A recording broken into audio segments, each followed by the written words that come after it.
Hello friends, welcome to Cookie Cooker Light. So இந்த ஈஸியான mushroom biryani எப்படி செய்யலான்றது பார்க்கலாம் வாங்க. குக்கரில் வந்து 2 ஸ்பூன் ஆயில் விட்டு 1 ஸ்பூன் பட்டர் போட்டிருக்கேன். அது கொஞ்சம் ஹீட் ஆனதுக்கப்புறமா பிரியாணி இலை 2 இலை வந்து சேர்த்திக்கலாம். அது கூடவே வந்து whole garam masala item, biryani masala items எல்லாமே இதில் வந்து போட்டுக்கலாம். அது பொரிஞ்சதும் இதில் 3 மிளகா வந்து கட் பண்ணி வச்சுருக்கேன், அதை ஆட் பண்ணிக்கலாம். அது கூடவே வந்து ஒரு ஹாஃப் வெங்காயம் வந்து கட் பண்ணி வச்சுருக்கேன், அதை இது கூட போட்டுக்கலாம். ஸோ இது நல்லா வதங்கட்டும். ஸோ இது வந்து ஆப்ஷனல் தான். இந்த பிரியாணிக்கு வந்து எதுவுமே கட் பண்ணவே தேவையில்லை, எல்லாமே அரைச்சி அப்படியே வந்து போட்டுக்கலாம். ஸோ இப்போ நான் அரைச்சி வச்சுருக்கேன் வெங்காயம், ஒரு பெரிய வெங்காயம், இஞ்சி ஒரு இன்ச் இஞ்சி, அதுக்கப்புறம் பூண்டு, 1 ஸ்பூன் சோம்பு, அதுக்கப்புறம் ஒரு சின்ன பட்டை, 2 கிராம்பு, இதை வந்து அரைச்சி வச்சுருக்கேன். அதை இது கூட சேர்த்தி நல்லா வதக்கி விட்டுக்கலாம்.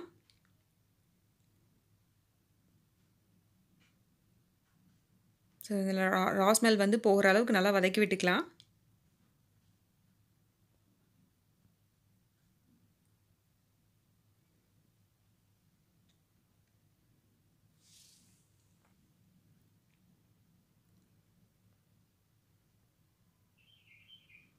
ஸோ இப்போ வந்து 2 தக்காளி வந்து நல்லா மிக்சியில் நைஸாக அரைச்சி வச்சுருக்கேன், அதை இது கூடயே ஆட் பண்ணிக்கலாம். ஸோ இது எல்லாத்தோடையும் ரா ஸ்மெல் வந்து போகணும்.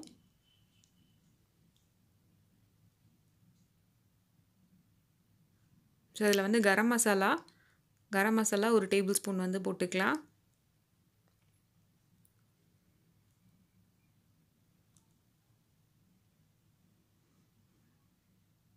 அது கூடவே வந்து கொத்தமல்லி பவுடரும் வந்து 2 ஸ்பூன் போட்டுக்கலாம்.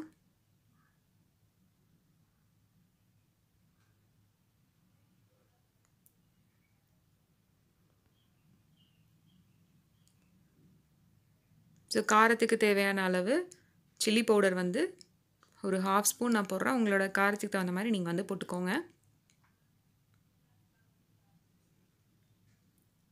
இது போட்டுட்டு நல்லா மிக்ஸ் பண்ணி விட்டுக்கலாம்.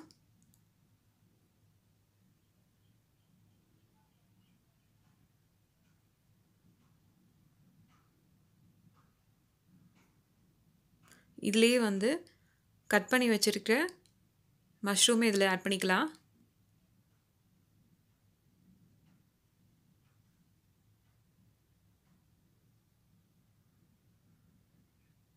மஷ்ரூம் நல்லா கலந்து விட்டுக்கலாம்.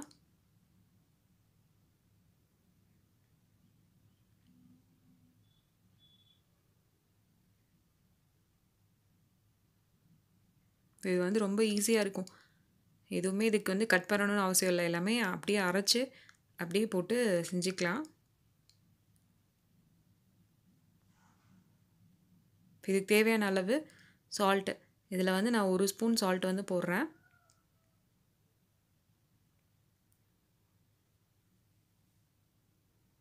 இப்போவே பிரியாணிக்கு வேணுங்கிற அளவு நீங்கள் வந்து சால்ட் வந்து ஆட் பண்ணிக்கோங்க.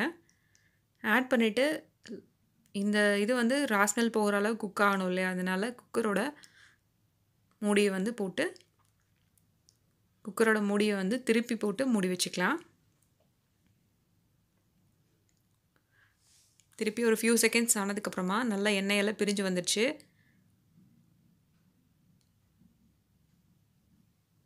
ஸோ இப்போ வந்து 1 டம்ளர் அரிசியை வந்து ஊற வச்சு வச்சுருக்கேன், அதை வந்து வாஷ் பண்ணி எடுத்துகிட்டு அந்த அரிசியை வந்து இது கூட வந்து சேர்த்திக்கலாம்.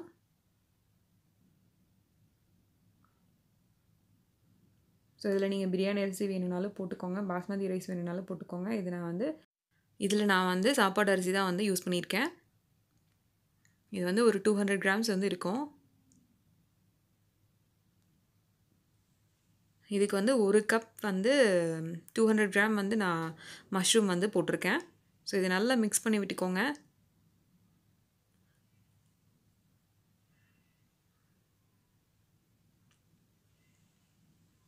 ஸோ இதில் வந்து தேவையான அளவு தண்ணி வந்து ஆட் பண்ணிக்கலாம். அரிசிக்கு வந்து 1:2 ரேஷியோவில் வந்து தண்ணி வந்து ஆட் பண்ணிக்கோங்க.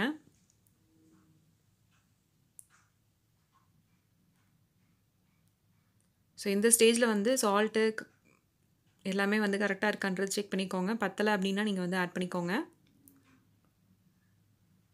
ஸோ இதை வந்து க்ளோஸ் பண்ணி வச்சிடலாம். 3 விசில்ஸ் விட்டு அதுக்கப்புறமா இப்போ ஓப்பன் பண்ணி பார்த்துடலாம். ஸோ நம்மளோட பிரியாணி வந்து உதிரி உதிரியாக நல்லா ரெடி ஆகிடுச்சு.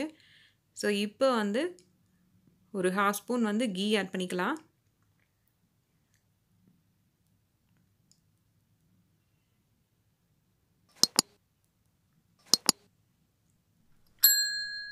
இதில் ஒரு 1/2 ஸ்பூன் வந்து கீ ஆட் பண்ணிக்கலாம்.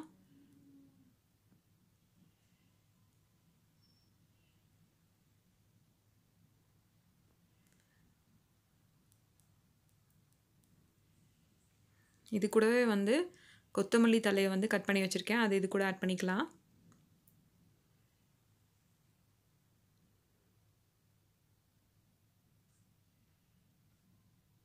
நீங்களும் வந்து ட்ரை பண்ணி பாருங்கள். ட்ரை பண்ணி பார்த்துட்டு உங்களோட கமெண்ட்ஸை வந்து கமெண்ட் செக்ஷனில் சொல்லுங்கள்.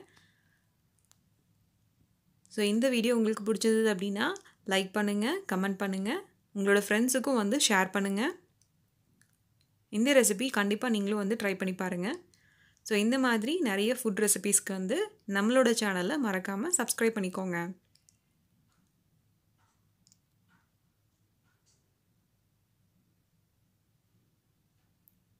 Thank you for watching.